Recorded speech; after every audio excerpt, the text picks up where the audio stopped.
প্রিয় বন্ধুরা, আজকের ভিডিওটি খুবই গুরুত্বপূর্ণ এবং খুবই ইন্টারেস্টিং হতে যাচ্ছে।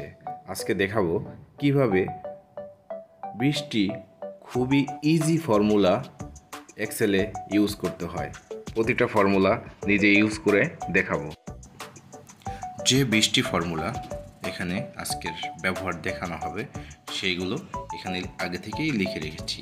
তো আজকে এই সমস্ত ফর্মুলাগুলোর ব্যবহার আজকে আপনাদের দেখাবো। এখানে প্রথমেই আছে কাউন্টিভ। সো কাউন্টিভ ফর্মুলাটি হলো ইকুয়াল টু কাউন্টিভ, দেন সেলগুলোর মধ্যে সেলগুলো সিলেক্ট করব, ড্র্যাগ করে নিয়ে সেলগুলো সিলেক্ট করলাম, তারপর কমা দিয়ে ডাবল ইনভার্টেড কমা, যে সংখ্যাটি সবচেয়ে বেশি আছে, কয়বার আছে সেই সংখ্যাটি আমি সিলেক্ট করব। এখানে 50 দিলাম। 50 আমি দেখতে চাচ্ছি 50 কয়বার আছে, এটা ইনভার্টেড কমা ক্লোজ করে ব্র্যাকেট ক্লোজ করলাম। দেখুন এখানে 50 4বার আছে। ঠিক সেমভাবে আপনার কোনো লেটারের ক্ষেত্র তাই হবে। এখানে শুধু সংখ্যা না, লেটারের ক্ষেত্র তাই হবে। ঠিক সেমভাবে দেখুন এখানে আমি দেখতে চাচ্ছি যেটা এখানে পি দেখতে চাচ্ছি, পি কয়বার আছে সেটাই দেখাচ্ছে। এরপর যেটি দেখাবো সেটা হচ্ছে সামিফ। সামিফের কাজ হলো এই সেলগুলোর মধ্যে সেম সংখ্যাগুলোর কিছু আমি যোগফল দেখতে যাচ্ছি। তো ফর্মুলাটি হলো ইকুয়াল টু সামিফ ফার্স্ট ব্র্যাকেট, যে সেলের মধ্যে থেকে আমি সংখ্যাগুলো সিলেক্ট করব। তো সংখ্যা সিলেক্ট করে ড্র্যাগ করে নিলাম, ঠিক আগের ফর্মুলার মতোই ড্র্যাগ করে নিলাম, দেন কমা, দেন ডাবল ইনভার্টেড কমা। আমি 50-র কতগুলো 50 আছে সেই 50গুলোর যোগফল দেখব। তো মাঝখানে 50 দিয়ে দিলাম, ডাবল ইনভার্টেড কমা দিলাম, ব্র্যাকেট ক্লোজ করলাম। দেখুন এখানে আমার 4টা 50 আছে, 4টা 50-র যোগফল হচ্ছিল 200। এটি সামিপের কাজ। সামিপ ফর্মুলা দিয়ে এই যোগফলগুলো নির্ণয় করা যায়। আশা করছি ভিডিওটি আপনাদের অনেক কাজে দিবে, অনেক উপকারে আসবে। এর পরে যে ফর্মুলাটি আছে সেটি হচ্ছে প্রোডাক্ট। তো প্রোডাক্ট ফর্মুলার মাধ্যমে গুণ করা যায়, যেমন সেল টু সেল গুণ। তো সূত্রটি হলো equal to product, then bracket start, then সেলগুলো সিলেক্ট করব, দেন ব্র্যাকেট ক্লোজ করব। দেখুন এখানে এর গুণফল নেমে আসবে। এটির ক্ষেত্রেও সেম ফর্মুলা। তো same formula equal to product, bracket start, সেলগুলো সিলেক্ট করলাম, ব্র্যাকেট ক্লোজ করে দিলাম। দেখুন সবগুলোর গুণফল চলে আসছে। 5 গুণন 6 গুণন 7 গুণন 8 এর গুণফল দেখুন 1680 এটি চলে এসেছে। আশা করছি আপনাদের ভালো লাগছে। এরপর দেখাবো সাম। সাম কতভাবে করা যায় সবভাবেই সাম দেখাবো। এখানে আমি কিছু প্রোডাক্ট লিখে রেখেছি, প্রোডাক্টের পরিমাণ কোয়ান্টিটি 1, কোয়ান্টিটি 2, কোয়ান্টিটি 3 লিখেছি। তো equal to sum, then first bracket, then সেলগুলো সিলেক্ট করে দিলাম, ব্র্যাকেট ক্লোজ করে দিলাম। দেখুন এর টোটাল যোগফল এত আসছে। খুব ইজি। এরপর সবচেয়ে শর্টকাট বুদ্ধি হলো ওই সেলে কার্সার রেখে জাস্ট অটোসাম ক্লিক করব। দেখুন ম্যাজিকের মতো অটোমেটিক চলে যাবে। জাস্ট অটোসাম ক্লিক করব, ম্যাজিকের মতো অটোসাম চলে আসবে। আর তারপরে যেটা আছে কোয়ান্টিটি 3, সেটা যেটা আছে দেখুন এটা আরও ইজি, এটা আরও ইজি। জাস্ট এখানে ইকুয়াল টু দিব, এখানে মাউস রেখে alt plus equal to, alt plus equal to দিলেই চলে আসবে। দেখুন অল্টার প্লাস ইকুয়াল টু, এর টোটাল যোগফল চলে এসেছে। তো যোগ করার যে 3টা নিয়ম আছে এই 3টাই দেখিয়ে দিলাম শর্টকাটের মাধ্যমে।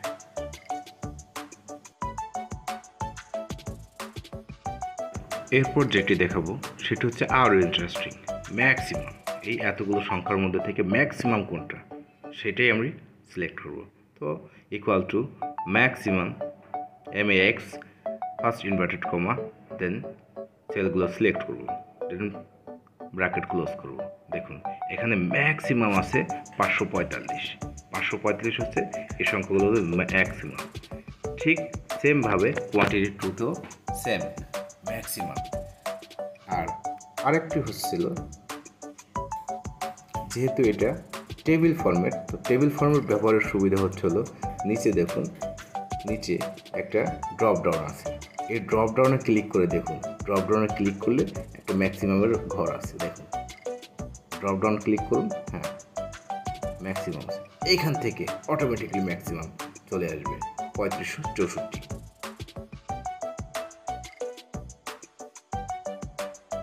এরপর যেটি দেখাবো সেটা হচ্ছে মিনিমাম।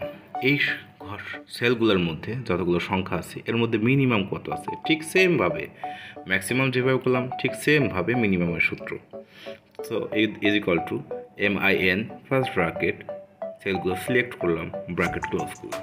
দেখুন এন্টার চাপলাম। দেখুন এর ভিতরে সবচেয়ে মিনিমাম কত আছে এবং সবচেয়ে কম কত আছে, 25 চলে আসছে। কোয়ান্টিটি টুতেও সেম থিং। দেখুন এর মধ্যে মিনিমাম আছে কত, সিলেক্ট করলাম, সিলেক্ট করে ব্র্যাকেট ক্লোজ করে এন্টার করলাম। এটাও মিনিমাম 25 আছে। এটা হচ্ছে আরও ইজি, যেহেতু টেবিল ফরম্যাট, এখানে ড্রপ ডাউনে ক্লিক করবো, ড্রপ ডাউনে ক্লিক করলে ঠিক ওইখানে মিনিমাম অপশন আছে। দেখুন এখানে মিনিমাম হচ্ছে 35, খুব ইজিভাবে চলে আসলো। এরপর যেটি আছে সেটা হচ্ছে টুডের ফর্মুলা খুবই easy. Just is equal to today লিখে ফার্স্ট ব্র্যাকেটে স্টার্ট অ্যান্ড এন্ড করে দেব, ব্র্যাকেট স্টার্ট অ্যান্ড ক্লোজ করে দেব। দেখুন আজকের তারিখ কত, সেই তারিখটা আজকে চলে আসছে। খুবই সুন্দর। মানে আমার যদি কোনো ডেট মনে না থাকে তাহলে এইভাবে এক্সেলের মাধ্যমে তারিখ বের করতে পারবো। ঠিক সেম থিং নাও, যদি আমি নাও এভাবে ইজ ইকুয়াল টু নাও লিখে first bracket start and bracket close করলে দেখুন নাও চলে আসে। নাওর আরও সুবিধা হলো তারিখ তো আসবেই, সাথে টাইম সহ চলে আসবে। নাও ফর্মুলার ব্যবহারের সুবিধা হচ্ছিল এই, খুবই ইন্টারেস্টিং, টাইম সহ চলে আসবে। ভিডিওটি ভালো লাগলে লাইক, শেয়ার এবং সাবস্ক্রাইব করবেন। আর যদি কোনো সাজেশন থাকে কমেন্ট বক্সে দিয়ে দিবেন। এরপর যে ফর্মুলাটি দেখাবো সেটা হচ্ছে কাউন্ট ফর্মুলাটা ইজি, খুবই ইজি, এবং এই ফর্মুলাটার কাজ হলো সেলগুলো কাউন্ট করা। আমার এখানে কয়টি সেল আছে সেলগুলো কাউন্ট করব। ঠিক equal to count first bracket, ঠিক সেলগুলো সিলেক্ট করে দিলাম, ব্র্যাকেট ক্লোজ এন্টার। দেখুন এখানে আমার কতগুলো সেল আছে সেলগুলো কাউন্ট করে দিলাম। দেখুন 1 2 3 4 5 6 7 8, আমার এখানে 8টি সেল আছে। খুবই ইজি, খুবই সুন্দর না? দেখুন 1 2 3 4 5 6 7 8 আমি কাউন্ট করে মিলিয়ে দিলাম। দেখুন এখানে ঠিক 8টি আছে। এরপর ফর্মুলাটি হলো রোমান। আসলে আমরা এক্সেলে কিভাবে রোমান সংখ্যা লিখব অনেকে বুঝতে পারি না। ঠিক এভাবে রোমান সূত্রের মাধ্যমে, রোমান ফর্মুলার মাধ্যমে এভাবে আপনি লিখতে পারবেন। তো দেখুন এখানে 1 2 3 4 5 6 7 8 9 10 পর্যন্ত আমি লিখিয়ে দিয়েছি।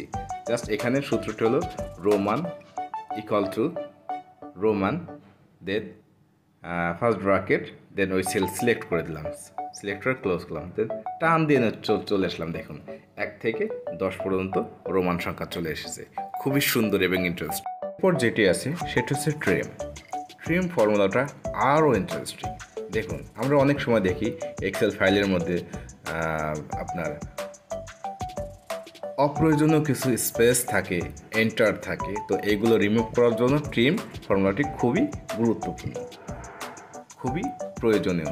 তো equal to trim first bracket start, ওই সেলটি আমি সিলেক্ট করে দিলাম, কারণ যে সেলে আমার এই এলোমেলো লেখাগুলো আছে, ব্র্যাকেট ক্লোজ করে দিলাম। দেখুন অটোমেটিক সুন্দর চলে এসেছে, দেখেছেন এলোমেলো লেখাগুলো সুন্দর চলে এসেছে। ঠিক পরেরটিও সেমভাবে equal to trim first bracket, then সেলটা আমি সিলেক্ট করে দিলাম, সিলেক্ট করার পর ব্র্যাকেট ক্লোজ। দেখুন সুন্দর করে চলে এসেছে, খুবই ইন্টারেস্টিং। এরপর যে ফর্মুলাটি আছে সেটা হচ্ছে আপার। দেখুন আপার ফর্মুলা দিয়ে আমরা করতে পারি। আমার পাশে যদি কোনো এলোমেলো কোনো লেখা থাকে, ছোট স্মল লেটার ক্যাপিটাল লেটার থাকে। তো আমি এই ফর্মুলা দিয়ে সবগুলো আমি ক্যাপিটাল লেটারে করে ফেলতে পারবো। দেখুন equal to upper first bracket, then সেলগুলো সিলেক্ট করলাম। সেল সিলেক্ট করার পরে দেখুন সুন্দর করে আপনার ক্যাপিটাল লেটারে চলে এসেছে। এখানে প্রথমটি ছিল স্মল লেটার ছিল, এখন সুন্দর করে সবগুলো ক্যাপিটাল লেটার আছে। আমাদের অনেক সময় প্রয়োজন পড়ে আমরা একটা একটা করে ক্যাপিটাল লেটার করব না, ঠিক আমরা এই ফর্মুলাটি ইউজ করে করতে পারবো। অনেক সময় এক্সেলে দেওয়া থাকে যে এই ফর্মুলাগুলো, এই লেখাগুলো ক্যাপিটাল লেটারে করে দেওয়ার জন্য। তো আমরা এভাবে ঠিক এই ফর্মুলার মাধ্যমে এই কাজটি করে নিতে পারি। ঠিক আবার লোয়ারের ক্ষেত্রেও তাই। তো আমি সবগুলো স্মল লেটারে করব। তো equal two lower first bracket select করে দিলাম। সিলেক্ট করে দেওয়ার পর ব্র্যাকেট ক্লোজ করলাম। দেখুন সবগুলো লোয়ারে চলে এসেছে। Very interesting. দেখুন খুবই প্রয়োজনীয়, অনেক সময় আমাদের এই কাজগুলো দরকার হয়। এরপর যেটি আছে সেটা হচ্ছে প্রপার। এই প্রপার ফর্মুলার মাধ্যমে আমরা লেখাগুলোকে সুন্দর করে সাজিয়ে নিতে পারি। দেখুন আমাদের অনেক সময় টাইপিং মিস্টেকের কারণে ক্যাপিটাল লেটার স্মল লেটার অনেক সময় মিক্স হয়ে যায়। তো মিক্স হয়ে গেলে কোনো চিন্তা নেই, এই প্রপার ফর্মুলার মাধ্যমে আমরা করে নিতে পারবো। Equal to proper first bracket, then যেগুলো আমরা ঠিক করব সাজাবো সেগুলো সিলেক্ট করে দিলাম। দেখুন সুন্দর করে চলে এসেছে। দেখুন এখানে ক্যাপিটাল লেটার স্মল লেটার ছিল, তো আসলে নামগুলো অসুন্দর লাগতেছিল, টাইপিং মিস্টেক ছিল। এই ফর্মুলার মাধ্যমে সবগুলো সুন্দর করে সাজিয়ে দিতে পারলাম। দেখুন খুবই প্রয়োজনীয়, খুবই সুন্দর, এবং আমরা অনেক সময় এগুলো হাতে একটা একটি করে টাইপ করি। তো সেই ক্ষেত্রে অনেক সময়ের প্রয়োজন। এই ফর্মুলা ইউজ করে আমরা সুন্দর করে করতে পারবো। দেখুন খুবই প্রয়োজনীয়, খুবই দরকারি একটি ফর্মুলা। এরপরে যে ফর্মুলাটি আছে সেটি হচ্ছে রেপ্ট। এটা হচ্ছে আরও ইন্টারেস্টিং। দেখুন এখানে আমি দুটো সেল নিয়েছি, একটাতে ইউনিট লেখা আর একটাতে আমি চার্ট দেখতে চাই। তো ইউনিটে কত পেজ আছে সেই কোয়ান্টিটিগুলো লেখা আছে, তো আমি এগুলো চার্ট আকারে দেখতে চাই। যদি চার্ট আকারে করতে চাই তাহলে খুব easy formula. So rept first bracket double inverted comma, then capital I double inverted comma close, then comma, then ওই সেলটা আমি সিলেক্ট করে দেবো, দেন ব্র্যাকেট ক্লোজ করবো, এন্টার।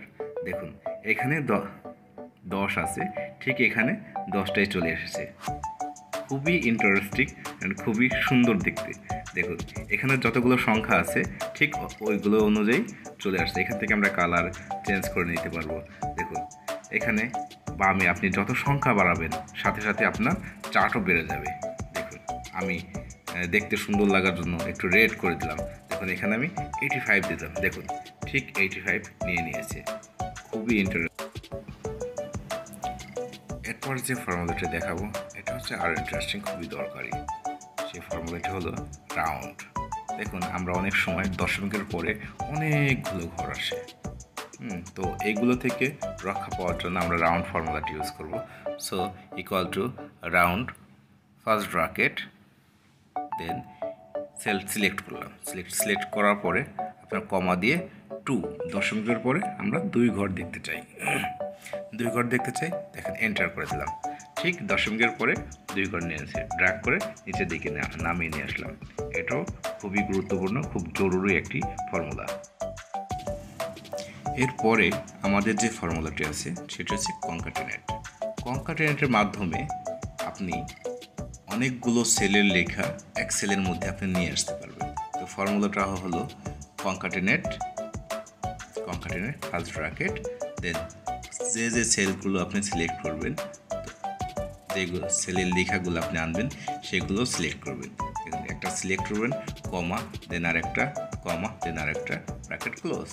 দেখুন খুবই ইন্টারেস্টিং অ্যান্ড খুবই প্রয়োজনীয়। অনেক সময় আমাদের এভাবে দরকার। একটা এক্সেল শিটের মধ্যে এলোমেলো অনেক ওয়ার্ড লেখা থাকে, তো সেই ওয়ার্ডগুলো আমরা একসাথে একটা সেলের মধ্যে আনার জন্য এই কনক্যাটিনেট ফর্মুলাটি ব্যবহার করব। এরপরের ফর্মুলাটি হচ্ছিল লিন ফর্মুলাটা আরও ইন্টারেস্টিং। এখানে দেখেন সেলের মধ্যে কতগুলো সংখ্যা আছে সেই সংখ্যাগুলো আমরা একটা একটা করে কাউন্ট না করে আমরা এই লিন ফর্মুলার মাধ্যমে করতে পারি। দেখুন ফর্মুলাটি হলো লিন LEN ফার্স্ট ব্র্যাকেট দেন যে ঘরের সংখ্যা নিব ওই ঘর সিলেক্ট করে ব্র্যাকেট ক্লোজ। দেখুন এখানে আমার সংখ্যা আছে টোটাল 11টি সংখ্যা আছে। খুবই ইন্টারেস্টিং, খুবই সুন্দর, খুবই গুরুত্বপূর্ণ একটি ফর্মুলা। দেখুন একটি করে গোনার দিন শেষ। এরপর পরের ফর্মুলাটি হচ্ছে এভারেজ। এভারেজ ফর্মুলাটি খুবই ইজি, দরকার হয় দেখা গেছে যে এতগুলো সংখ্যার মধ্যে এতগুলোর এভারেজ কত, তো খুবই ইজি। ইকুয়াল টু এভারেজ, সেলগুলো সিলেক্ট করে দিলাম। দেখুন এতগুলো সংখ্যার মধ্যে সেলগুলো সিলেক্ট করে দিলাম, এতগুলো সংখ্যার মধ্যে জাস্ট এর এভারেজ কত চলে আসলো। দেখুন 97 পয়েন্ট সামথিং এর এভারেজ। দেখুন খুবই গুরুত্বপূর্ণ, খুবই ইজি, প্রয়োজনীয় একটি ফর্মুলা। আমাদের শেষ ফর্মুলা হলো সাম প্রোডাক্ট। সাম প্রোডাক্ট খুবই গুরুত্বপূর্ণ, খুবই ইউজফুল একটি ফর্মুলা। দেখুন এখানে আমার কিছু প্রোডাক্ট কিনেছি, প্রোডাক্টের কোয়ান্টিটিও লেখা আছে, আর এক একটা রেট কত সেটিও লেখা আছে। তো সাম প্রোডাক্ট দিয়ে আমরা খুব সহজেই এর টোটাল অ্যামাউন্টটা বের করতে পারবো। ফর্মুলাটি হলো equal to sum product first bracket then quantity select করব, কোয়ান্টিটি সিলেক্ট করলাম, ড্র্যাগ করে দিলাম টোটালটা, দেন কমা, দেন রেট সেমভাবে ড্র্যাগ করে দিলাম, সিলেক্ট করে দিয়ে ব্র্যাকেট ক্লোজ করলাম। দেখুন এই টোটাল আমার কত চলে আসছে। দেখা গেছে কোয়ান্টিটি 10টা, পার পিসের দাম হচ্ছে 250 টাকা, কোয়ান্টিটি 15 পিস, পার পিসের দাম হচ্ছে 5000 টাকা। দেখুন এই সাম প্রোডাক্ট দিয়ে আমার টোটালটা চলে এসে। আশা করি ভিডিওটি আপনাদের খুবই ভালো লেগেছে, খুবই উপকৃত হবে।